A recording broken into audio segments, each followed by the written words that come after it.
Shit. The movie.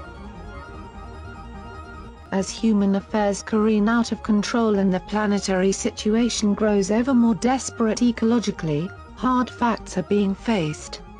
And it appears that a small coven of the rich and powerful are manipulating events for their own benefit as populations continue to soar past rates which they consider sustainable.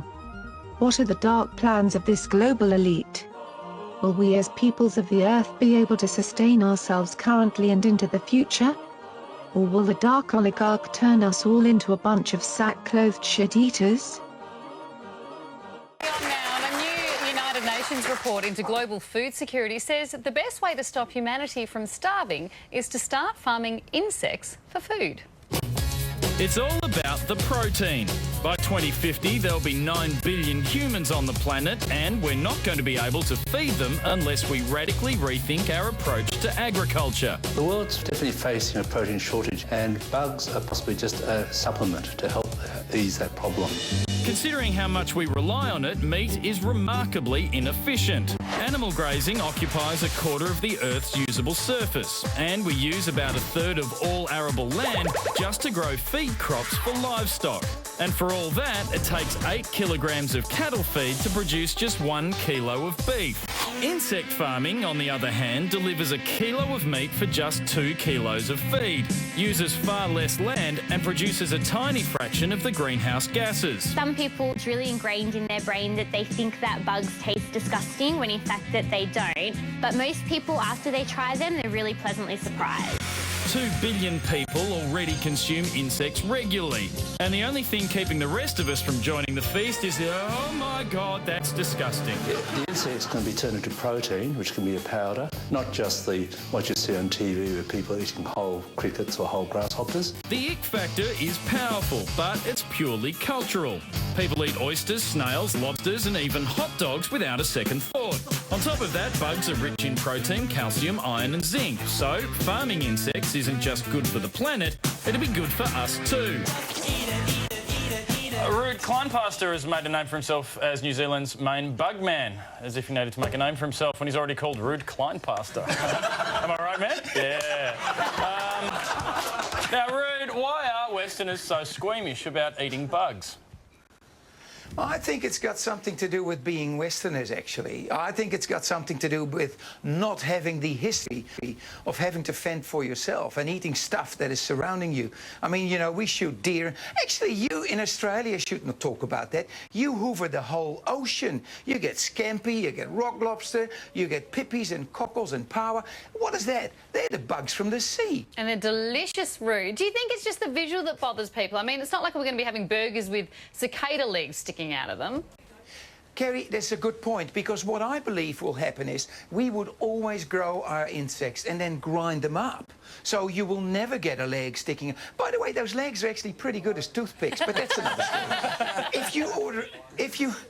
If you order a steak, you don't get a cow's leg sticking out of that as well. So it's the same thing. Basically, if I think about what they do in the Netherlands, they use some of the meal of insects and incorporate that into burger patties and croquettes and things like that. So 15% of reduction of beef and 15% increase in insect meat is pretty good, because it's also very good for the environment, actually. I'm fascinated by this. What is the tastiest bug in your opinion? Oh, the tastiest creepy crawly that I had was the big bird-eating tarantula in Venezuela. Oh. It's a creature about that big, and it tastes like crayfish. Honestly, it is stunning. I did have to get my head around doing this, going like, I've always, you know, been in favor of spiders and trying to make people understand that spiders are actually good and now I have to eat one. But that's not the point. The point was that they're doing it locally. They found a heap of them. They're not rare. We burned the hairs off them on the fire and ate them. And the legs and the body itself was just like crayfish. And that's what they are related to. It's exactly the same thing as the crayfish of the land. Boy, they're beautiful. I'm not sure I can quite see the ad campaign. Come over to Australia, mate. We'll chuck some tarantulas on the barbie for you. I'll be with you in a heartbeat, man. Anything. All right. Thanks, Ruud. See you soon.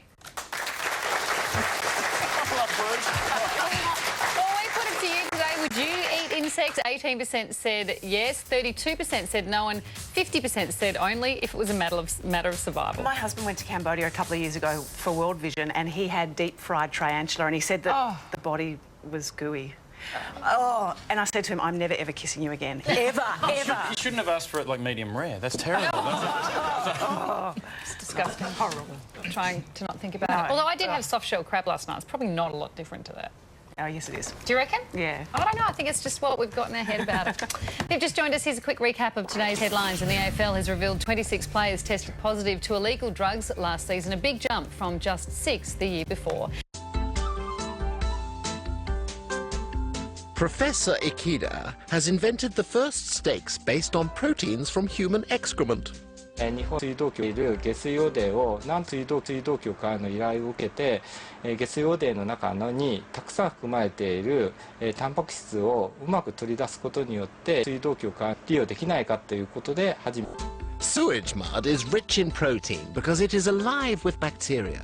These bacteria are harmless because they are killed by heat during the manufacturing process. The red color is obtained by using food coloring. The artificial steak, according to initial tests, even tastes like beef.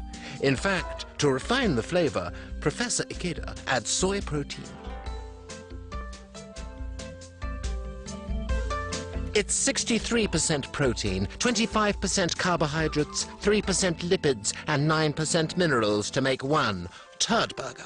保持剤を加えて反応するスクローダーにかけて人工肉を作っています。 Professor Ikeda believes the main problem is the psychological barrier.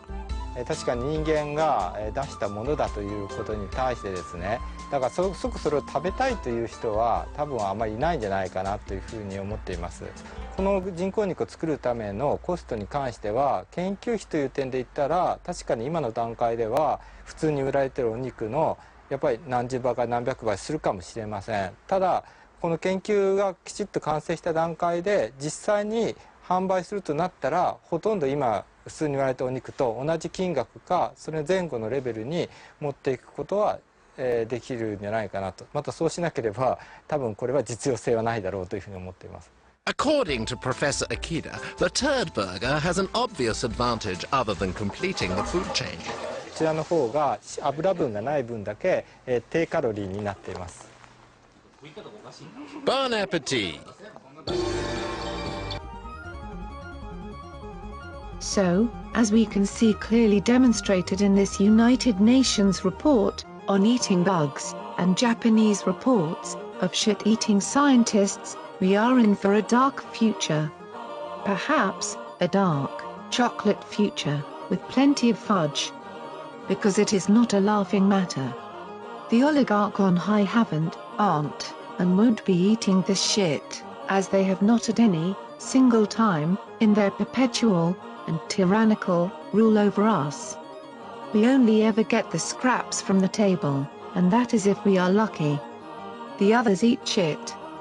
You may think this is often some horrible, dystopic future, which has turned to crap. This is not so. For millennia, we have eaten, or been forced to eat, shit. In the lower classes, and in third world nations, entire villages are forced to subsist on mud, dirt and sewerage cakes, baked in the blazing sun. This provides only the merest, and most meager, of sustenance to their third world maker, baker and consumer. Made with dung, if the village can afford animals, and where it can be spared from fertilizing, these shit cakes are a regular, and ancient, staple of the poorest on our earth.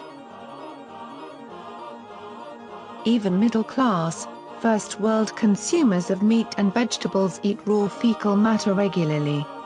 Trace elements of shit work their way from badly run slaughter yards and agri-monocrops into the unsuspecting and gullible gullets of citizens, poisoning them in scores and hundreds at a time.